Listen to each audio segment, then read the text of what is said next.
Alfred Hitchcock is one of the greatest filmmakers of all time. And in 1958, he released the absolutely iconic film Vertigo, starring Jimmy Stewart and Kim Novak. And as brilliant of a filmmaker as Alfred Hitchcock is, so much of the impact would have been lost if it weren't for the work he did with the great composer Bernard Herrmann. And in Vertigo, there is one particular scene that if it were not for this soundtrack, it would truly be nothing. But with the soundtrack, we get one of the most thrilling and bizarrely terrifying scenes, I think, of all time. And if you have not seen the film, fair warning, spoilers ahead. The lead up to this film is full of mystery and almost a sense of horror as we watch a woman who is supposedly possessed by a woman from the 1800s. And to follow the story of that woman from the 1800s, she ends up, jumping off the bell tower. But we find out later that the whole thing was actually a complete farce and she was just an actor. The whole thing ends up being a setup by the friend who really just wanted to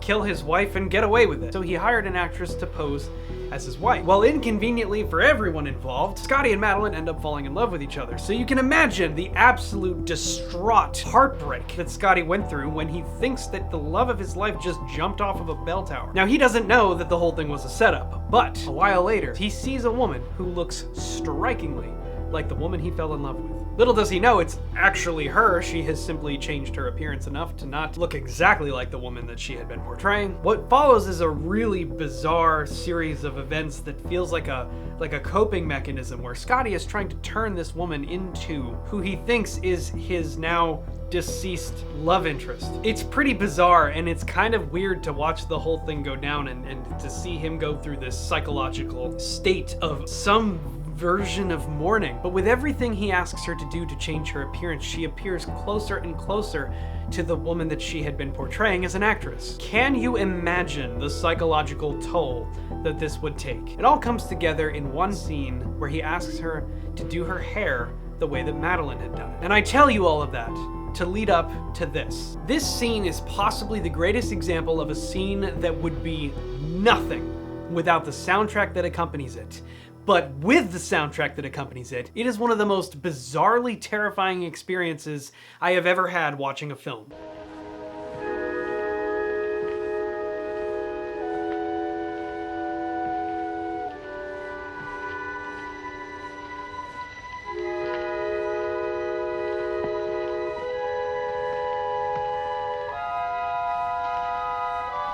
So this is already getting weird because she's now wearing the exact same clothing that she wore when she was portraying the other woman.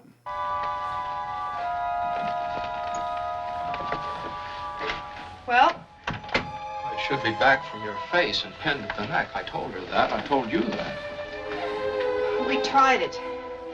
It just didn't seem to suit. So at this time, she knows what's going on. She was in on the whole thing, but he doesn't know yet. This has just got to be the weirdest thing for him. He thinks that this woman he fell in love with is no longer with us, but yet, there she is, or almost.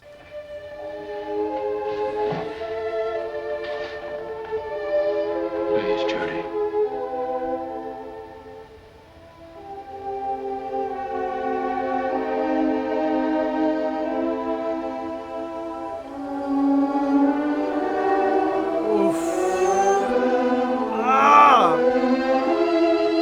Listen to that.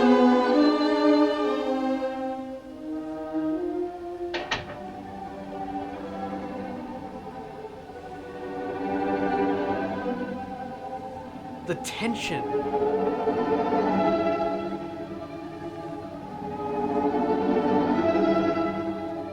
And now with the strings doing that tremolo thing, it's like even building and building more, right? Because Just this is, watch this and listen.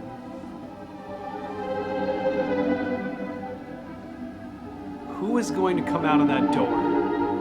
He's thinking to himself, this is crazy. What's going, why am I doing this? This is insane. She's gone, what's gonna, right? But listen to the development of this theme.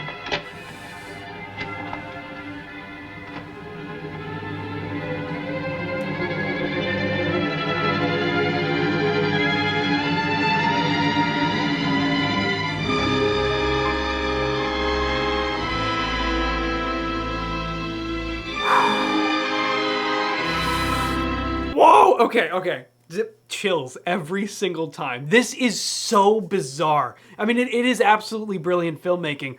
But again, this music is what's truly selling the actual psychological thrilling that we're going through. And I'll tell you exactly how. What we are witnessing in this scene, this reveal, this angle change, right there, it's like she's a ghost coming back from the dead, because to him, that's exactly what's going on here. Now, how do we sell that with music? Well, we've already talked about how we have this developing, morphing. The harmony is not really telling us anything. It's very ambiguous. There's a lot of dissonance going on. There's a lot of dissonance in the rhythmic things going on, the tremolos and the strings. We're building this whole thing up. And then on the reveal, we would expect some type of resolution, but listen.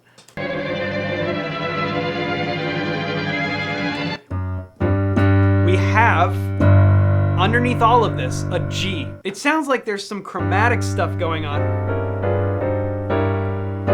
Maybe not quite that explicitly, but like there's something like that going on in here. But then the reveal,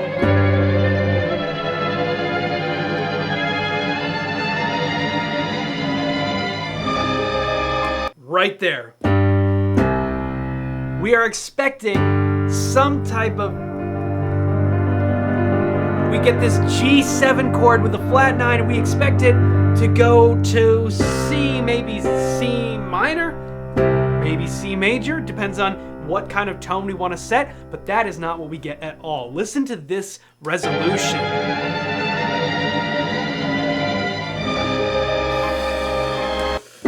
Wow, okay. We get an A flat chord with the melody being the sharp 11 of that chord. And the root being the third of the chord. It is anything but a resolution. Now, if you remember, we recently talked about Wagner's Tristan and Isolde, the famous opera with one of the most famous singular chords of all time, the Tristan chord, which sounds like this. Now, what made this opera so famous was the fact that 4.5 hours go by without a single resolution. This chord in Vertigo that Bernard Herrmann wrote for this scene is exactly the same type of thing that creates this excitement and this thrilling reveal of something that is weirdly terrifying, because it feels like we're looking at a ghost, and that is further sold by the green light and the mist in front of her as she steps out of into the room. It's this like bizarre reveal of this weird thing that's been going on with Scotty as he tries to deal with this grief of losing the woman he loved, and now here she is again. Now, we know as the audience that it's actually her, but even though we know that, utilizing the soundtrack in this way, the way that Bernard Herrmann composed this theme, it gives us every opportunity to be like, I know what's going on in here. I know the whole story. I'm in on the whole gag, right? But I'm still blown away by this. I still get chills every single time I see this. And it is weirdly terrifying because it feels, even though we know what's happening, the audience knows, we're in on it, but it still feels like we're looking at a ghost. That is this chord at work.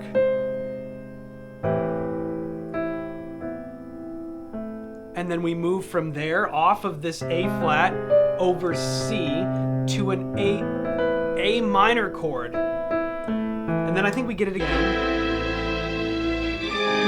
Yep.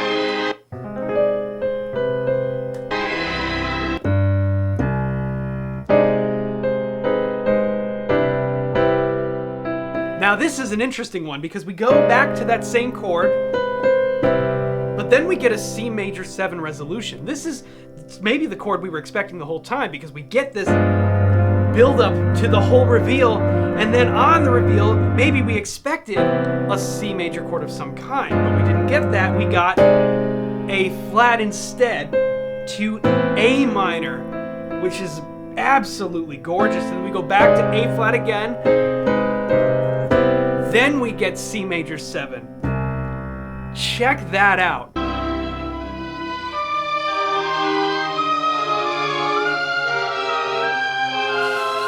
Oh, it's terrifying! Wow!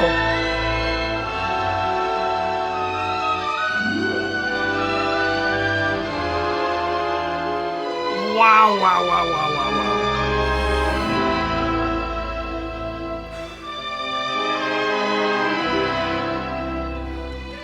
Wow.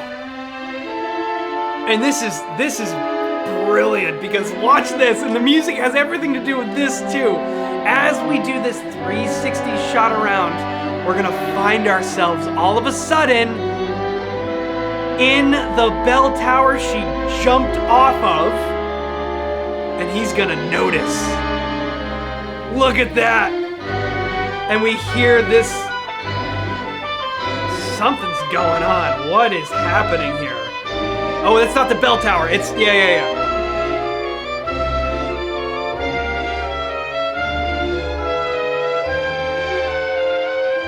And back into the hotel room. Oh, it's so brilliant. And now we're back to the same theme as before. Oh.